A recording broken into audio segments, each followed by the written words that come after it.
शुरुआत करते हैं अपना जो revision test paper Hindi class 10 का है उसको का जो पार्ट सेकंड है।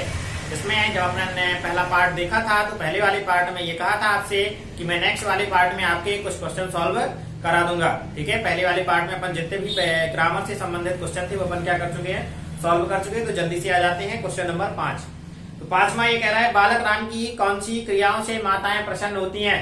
तो अपन लोगों ने पढ़ा है अवदेश के बालक चारी सदा तुलसी मन मंदिर में भैसे, ठीक है, उसी वाला है ये। तो देखो बालक राम की कौन कौन सी लीलाएं। तो बालक राम क्या करते थे, कभी कभी चंद्रमा को मांगने की हट कर जाते थे, कभी कभी अपनी माता जो था उन्हें कहा चंद्रमा ही चाहिए है, कभी अपनी परछाई को देख करके ही डर जाते थे। ठीक है, और कभी कभार क्या करते थे, करताल बजाई के नाचत, यानी कि तालियां बजा बजा करके क्या करने लगते थे, नाचने लगते थे। तो आप लोगों को पता है एक पद भी इसका इसी का है, लिखा है कब हूं शशि मांगत आरी करे, कब हूं प्रतिबिंब निहारी डरे, कब हूं करताल बजाई के नाचत। इस तरीके से ये पद दिया गया है। तो देखो इसका आंसर ये लिखा है, आपको तो लिखना है क्या है आंसर, माताएं बालक राम की विभिन्न बाल लीलाओं जैसे कभी चंद्रमा लेने की हट करना। ठीक है, ये पहली उनकी बाल लीला होगी, यहाँ पर अपन ने कॉमा लगा दिया। इसके बाद कभी अपनी परछाई देख करके डर जाना, कभी वो अपनी परछाई को देख करके क्या हो जाते हैं, डर जाते हैं। कभी ताली बजा करके नाचना, कभी कभार क्या करने लगते हैं, ताली बजा करके नाचने लगते हैं। चंद्रमा को मांगने की हट करना आदि से वो क्या हो जाती हैं, प्रसन्न हो जाती हैं। क्लियर होगा। चलिए नेक्स्ट क्वेश्चन है अपना क्वेश्चन नंबर 6वां, भारत की दुर्दशा का प्रमुख कारण कवि ने क्या बताया है। तो भारत की दुर्दशा का प्रमुख कारण आपसी बैरफूट है। क्या है, आपसी बैरफूट, जो कि हम जानते हैं अपन लोग एक दूसरे को क्या करते हैं, अपना ना सफल हो पाए दूसरे सफल हो जाए कोई दिक्कत नहीं, इसी की वजह से अपन लोग क्या है, आगे नहीं बढ़ पा रहे हैं। तो अपन को देखो यहाँ पर ये 2-3 बार अपने टेस्ट में भी आ चुका है क्लास वाले। देखिए यहाँ पर ये है क्वेश्चन नंबर 6वां, भारत की दुर्दशा का प्रमुख कारण कवि ने आपसी बैरफूट को बताया है। इसके बाद आ जाते हैं क्वेश्चन नंबर 7वां। क्वेश्चन नंबर 7वां ये कह रहा है कि रीति काल के 2 प्रमुख कवियों के नाम एवं उनकी 2 रचनाओं के नाम लिखना था। ठीक है, तो रीति काल की जो यहाँ पर कवि हैं वहां पर देखिए रीति काल के प्रमुख कवि उनकी रचनाएं। तो कवि का नाम यहाँ लिखा अपन ने बिहारी, तो बिहारी की रचना है बिहारी सतसई। अब दूसरी रचना ही नहीं है तो हम कहां से ले आए। इसके बाद दूसरे है घनानंद, तो घनानंद की क्या हो गई, विरह लीला। ठीक है, फिर आ जाते हैं यहाँ पर नेक्स्ट क्वेश्चन अपना 8वां नंबर का। इसमें लिखा है समय शर्म भवेत्तल वाक्य कृष्ण ने किससे कहा है। ठीक है, तो इसके अथवा वाला पन्ने ये लिखा है, अथवा का क्वेश्चन यहाँ पर लिखा है अपना क्या है, भाषा की प्राप्ति किस प्रकार होती है। ये जो भाषा की प्राप्ति वाला क्वेश्चन है ये है आपका परंपरा बनाम आधुनिकता। ठीक है, इस वाले चैप्टर में जैसे हजारी प्रसाद द्विवेदी जी ने लिखा है उससे देखो भाषा की प्राप्ति हमें किससे होती है, परंपरा से प्राप्त होती है। यह भाषा काल प्रवाह में बहती हुई, समकालीन संदर्भों को बिखेरती हुई, नए उपादानों को ग्रहण करती हुई हमें आज प्राप्त हुई है। यानी भाषा जो शुरुआत में थी उससे लेकर के आज कई उसमें विभिन्न प्रकार के परिवर्तन हो गए हैं, ये बात यहाँ कही जा रही है। तो आप लोगों को लिख लेना इसका आंसर। फिर आ जाते हैं क्वेश्चन नंबर 9। तो 9 नंबर का जो क्वेश्चन है इसमें कह रहा है गद्य की प्रमुख विधाएं कौन कौन सी हैं।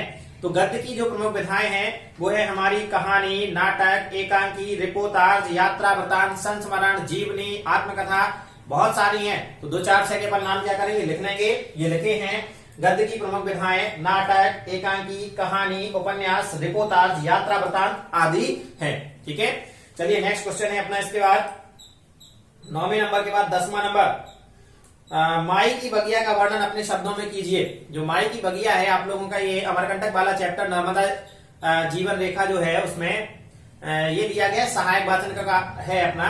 तो देखें इसमें जो क्वेश्चन है उसमें ये कहा है कि माई की बगिया के बारे में वर्णन करना है। तो माई की जो बगिया है या ये जो क्या है, नर्मदा का जो उत्स कुंड है, यानी अमरकंटक की बात कर रहे हैं, जो ये भेड़ा घाट वगैरह नहीं है, यहाँ से ये जो उत्स कुंड है यानी कि जहां से शुरुआत होती है उत्स कुंड से थोड़ा ऊपर क्या है, माई की बगिया है। ये जो माई की बगिया ये पहाड़ी ढलान पर है। किस पर है, पहाड़ी ढलान पर है।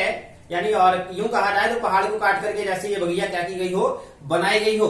यहाँ पर विभिन्न प्रकार के फूल खिले हुए हैं। क्या है, विभिन्न प्रकार के फूल खिले हुए हैं, अर्थात उन फूलों को कहा जाता है गुलबकावली के फूल।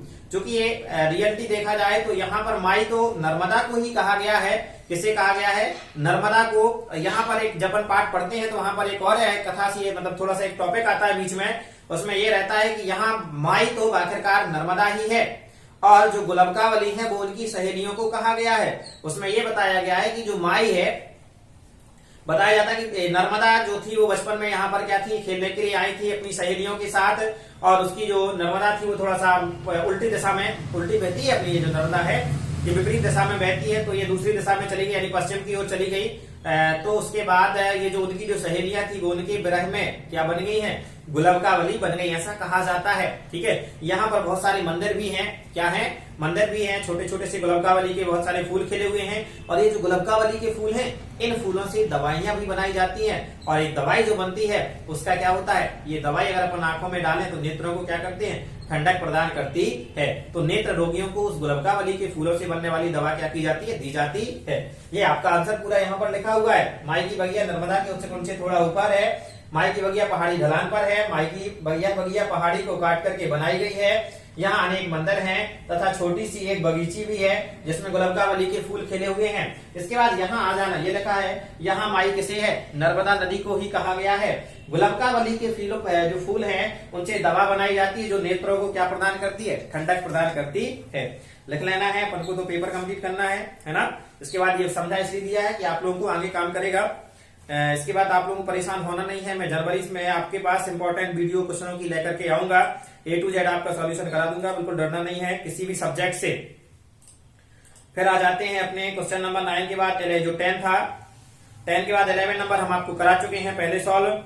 इसके बाद आ जाते हैं 12 नंबर, हमने आपको बता दिया था, काव्यबोध के पार्ट में देख लेना है। और अब आ जाता है क्वेश्चन नंबर जो 14वां है, ये भी अपन करा चुके हैं। क्वेश्चन नंबर 15वां, रस के अंगों का वर्णन कीजिए।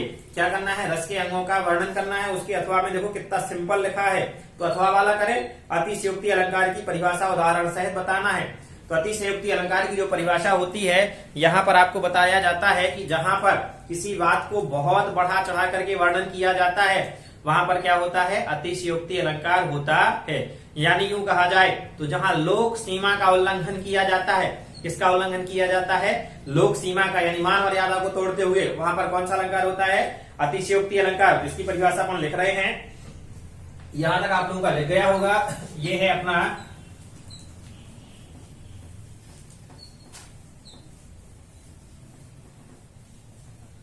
Question number 15। चलिए, जो बच्चे लिख रहे हो तो लिख सकते हैं अपना। तो ये 15वां का जो है, यहां डायरेक्टली 15वां का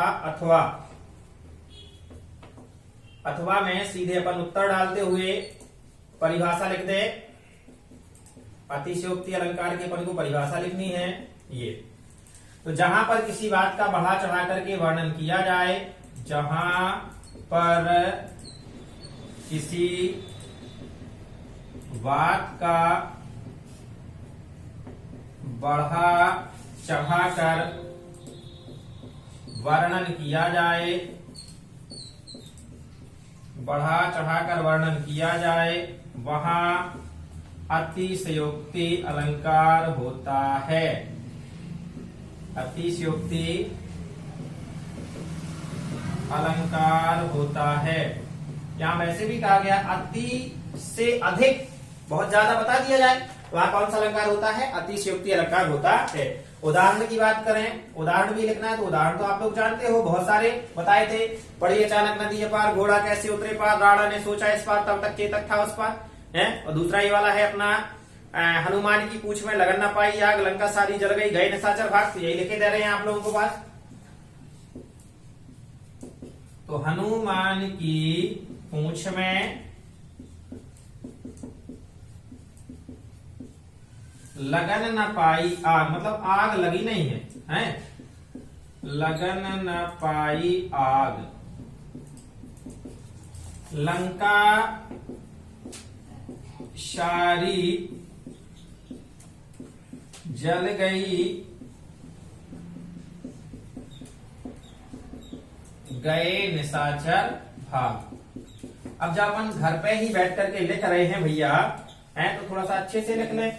यहाँ देखो, हनुमान की पूंछ में, मैं के बाद कोमा लगा दे, लगन न पाई आग, लंका सारी जल गई के बाद लगा दे, और गए निशाचर भाग। ठीक है, तो ये हमारा हो गया क्वेश्चन नंबर अपना 15 है। और 15 के बाद अभी बड़े बड़े क्वेश्चन आ गए हैं, इनको अपन अलग अलग से सॉल्व करेंगे नेक्स्ट पार्ट में। चलिए, तो आप लोगों को पढ़ते रहना है, मुस्कुराते रहना है, और पूरी वीडियो के लिए आप लोगों को हमारे चैनल को क्या कर देना है, सब्सक्राइब कर देना है। जय राम जी की।